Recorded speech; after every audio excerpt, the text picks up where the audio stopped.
George Orwell sucks. Big time.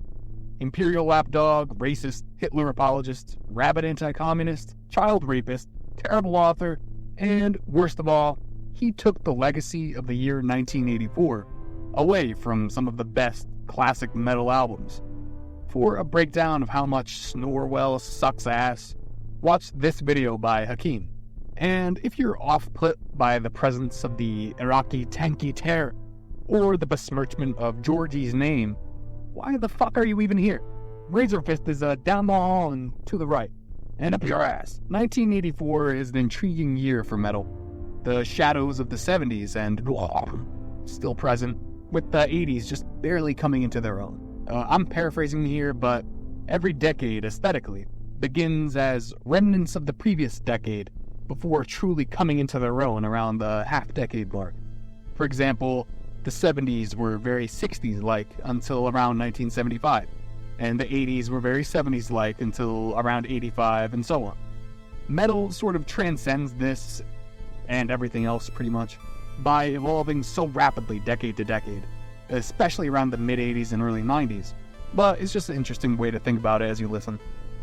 We see in 1984 a surprisingly diverse array of metal acts. Traditional late 70s inspired heavy metal, a brand new evolution of speed metal into what would be known as thrash, including proto-black metal upping the ante on satanic imagery and atmosphere. Additionally, we see the disciples of Sabbath usher in proto-doom. The early 80s is essentially the proto-era. There are a ton of great albums I can go through here, with Satan knows how many lesser-known bands falling through the cracks of history. I'm going to stick with a concise list, as well as some honorable mentions, but in no way is this list exhaustive or ranked in any other way than my own personal preference.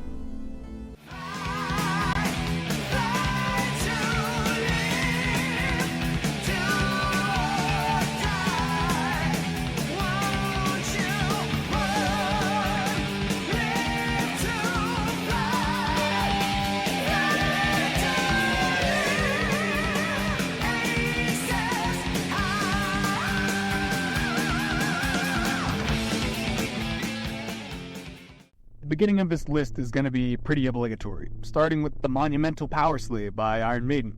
While not my absolute favorite Maiden album, it's got undeniable classics like Aces High, 2 Minutes to Midnight, as well as my personal favorites Lost for Words and The Duelist.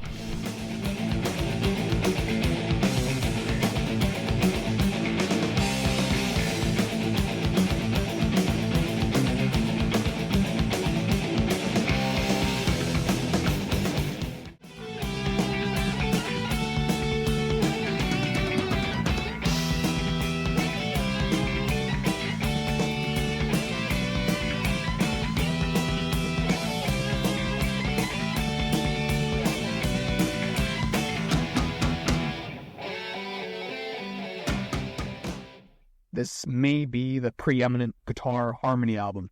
Every single song has at least like a dozen epic harmonies. Bruce, of course, delivers some iconic vocals, and perhaps the most underrated part of Maiden, Mickey McBrain on his second album, goes mad. Deadly as the viper, peering from its coil. The poison air is coming to the boil.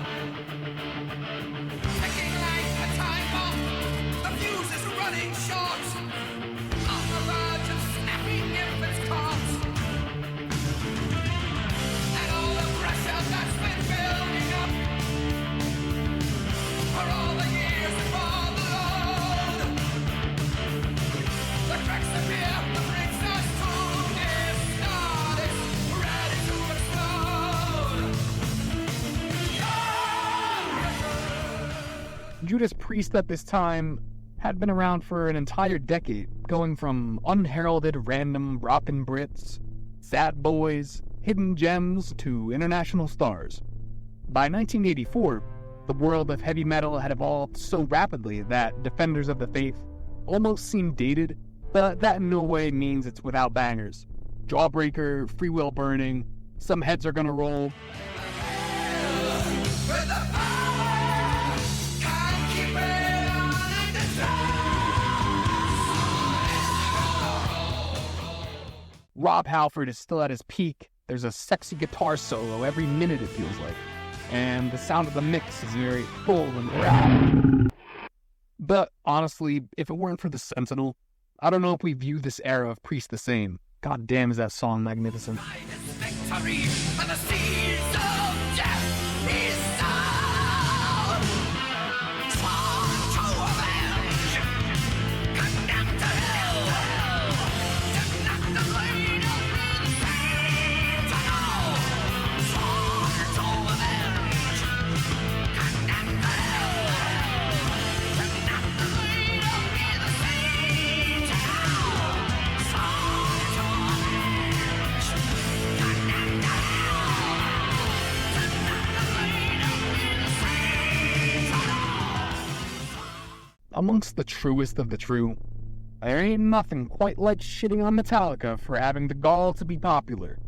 But this is almost universally in tandem with, but right, it's voted.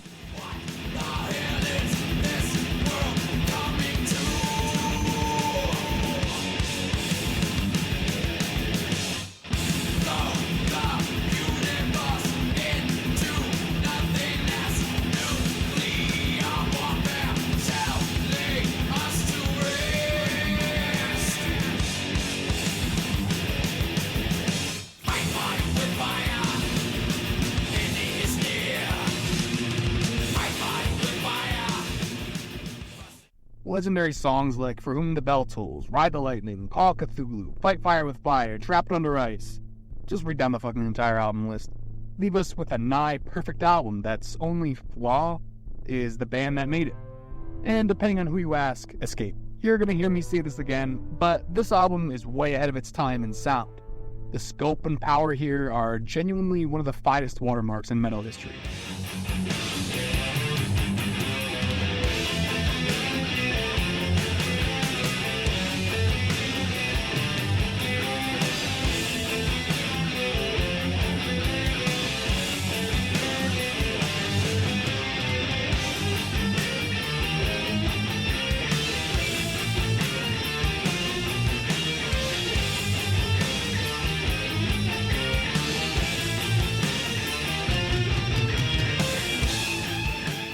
Speaking of ahead of its time, Trouble's debut album, Psalm 9, may be the most underrated on this list. When I first heard this album, I thought, is this some 2010 Sabbath tribute band with Robert Plant on vocals? But when I saw it came out in 1984, I was like, oh damn.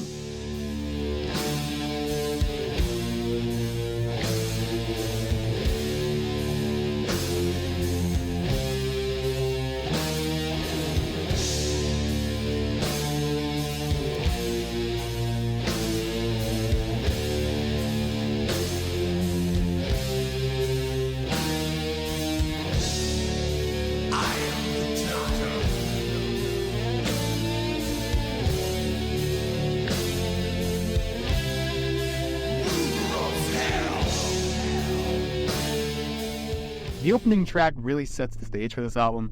There is clear Iommi influence in the riff department, with some of the best classic doomy riffs, as well as eerie harmonies and ambiance. This is what I was referring to as proto-doom, because this album is obviously super doomy, but just like lots of metal in the early 80s, breaks any kind of subgenre mold you try to squeeze them into.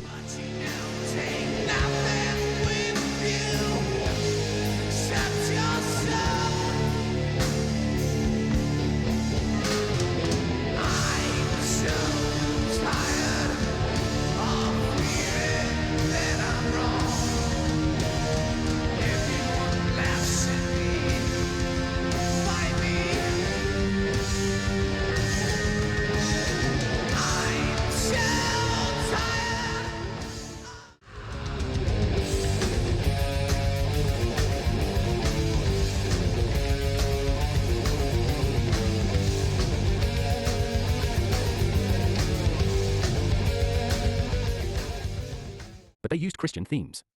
Christian themes. Christian themes. You hate Christian themes. You mad bruv? Christian themes. Christian themes.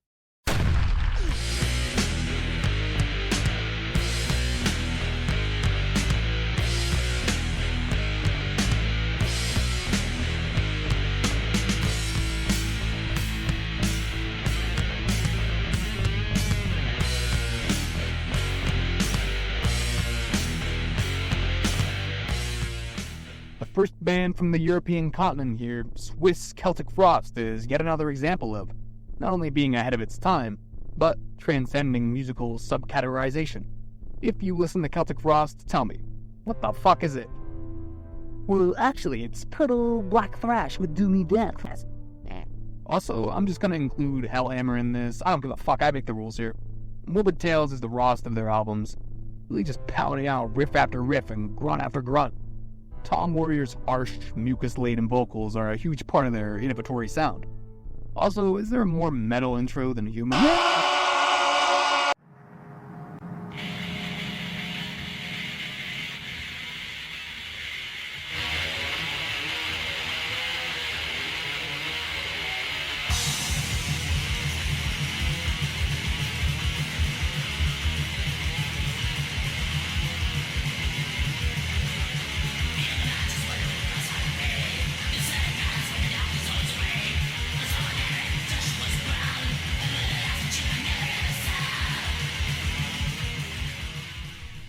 This album's okay.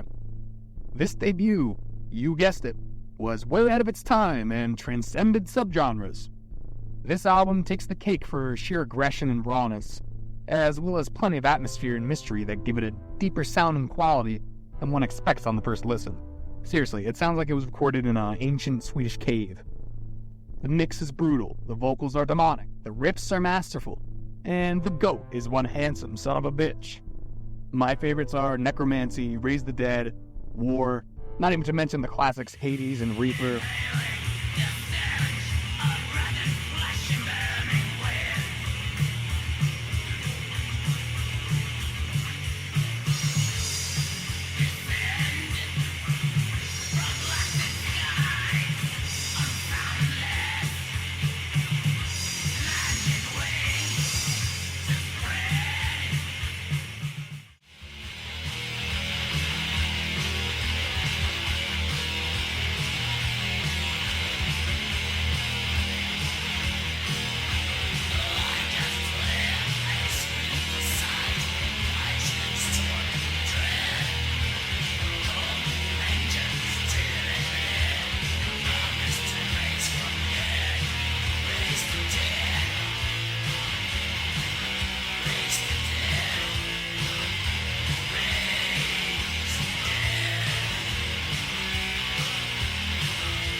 I know, Bathory isn't number one, so who could it possibly be? Well, shave me off and call me Brutus Break the Oath, cause number one is don't break the oath.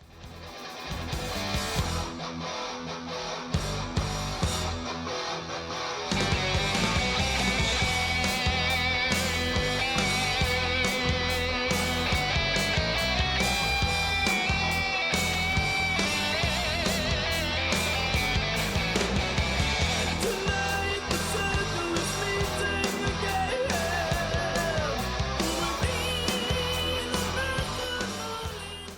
Yep, I love this album. I absolutely love Ballissa as well, and no, I'm not going to choose between the two. The guitar tone is what stands out right away, quite harsh and piercing for the time, I would say. The great riffs on this album are so frequent and rapid fire, the tempo changes throw you around, the rhythm section is so tight, the atmosphere is gothic and evil, and, of course, the Mickey Mouse legend himself, King Diamond. Makes me want to break the record player. Out of pure ecstasy, of course. I love Nightmare, The Oath, and Gypsy never ceases to get stuck in my head.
And that's it.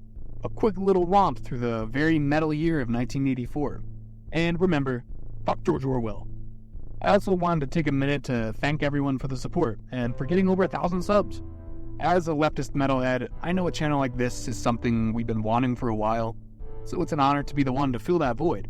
And it's my goal to make it a space for all of us to not only be around kindred spirits, but to develop something more than just being a bunch of metalheads who aren't genocidal maniacs.